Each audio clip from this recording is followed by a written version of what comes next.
দিল্লি নয়, বেইজিংয়ের প্রতি ঝুঁকছে ঢাকা। এমনকি বাংলাদেশের প্রতিও নিজের আস্থার প্রতিফলন দেখাচ্ছে চীন। অন্তর্বর্তী সরকারের ক্ষমতায় আসার পর থেকেই একদিকে যেমন বিভিন্ন ইস্যুতে চলছে ঢাকা দিল্লি সম্পর্কের টানাপোড়েন, অন্যদিকে তার চেয়ে কয়েক গুণ গতি পেয়েছে বেইজিংয়ের সঙ্গে ঢাকার সম্পর্কের গতি।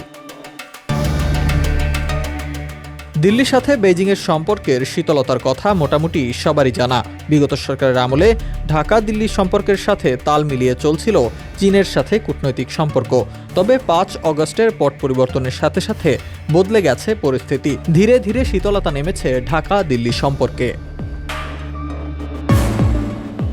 বিগত সরকারের সময় দ্বিপক্ষীয় প্রথম সফরে দিল্লি যেতেন বাংলাদেশের পররাষ্ট্রমন্ত্রীরা। প্রতিবেশী দেশ ও রাজনৈতিক কারণে পররাষ্ট্রমন্ত্রী এমনকি প্রধানমন্ত্রীরও দ্বিপক্ষীয় প্রথম সফর হতো দিল্লিতে। তবে অন্তর্বর্তী সরকারের আমলে এর ব্যতিক্রম দেখালেন পররাষ্ট্র উপদেষ্টা এম তৌহিদ হোসেন। প্রথম দ্বিপক্ষীয় সফরে দিল্লি বদলে বেইজিংয়ে গিয়েছেন তিনি।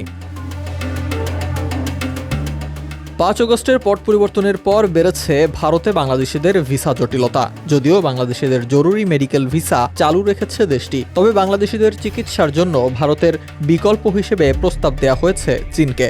বিশেষ করে চীনের কুনমিয়াংয়ে যেন বাংলাদেশিরা সহজেই চিকিৎসা নিতে পারেন সে প্রস্তাবও দিয়েছে বাংলাদেশ। এই উদ্যোগ সফল হলে বাংলাদেশিরা চীনে সহজেই চিকিৎসা নিতে পারবেন বলে ধারণা করা হচ্ছে। এছাড়াও রোহিঙ্গা ইস্যুতে দীর্ঘদিন ধরে বাংলাদেশ ও মিয়ানমারের মধ্যে মধ্যস্থতা করে আসছে চীন। যদিও রোহিঙ্গা সংকটের সমাধান এখনও হয়নি, তবে রোহিঙ্গা ইস্যুতে এখনও বাংলাদেশ চীনের ওপর ভরসা করছে বলে মত বিশেষজ্ঞদের। অর্থনৈতিক ক্ষেত্রেও চীন থেকে সুবিধা নিতে চাচ্ছে বাংলাদেশ। ইতোমধ্যেই দেশটির কাছ থেকে নেওয়া ঋণের সুদহার কমানোর প্রস্তাব করেছে ঢাকা। চীনের ঋণের ক্ষেত্রে ২ অথবা ৩% থেকে কমিয়ে ১% সুদহার নামিয়ে আনার প্রস্তাব দেওয়া হয়েছে। এছাড়া সব ধরনের ঋণ পরিশোধের সময়সীমা ২০ বছর থেকে বাড়িয়ে ৩০ বছর মেয়াদি করার অনুরোধ করা হয়েছে বলে জানা গেছে।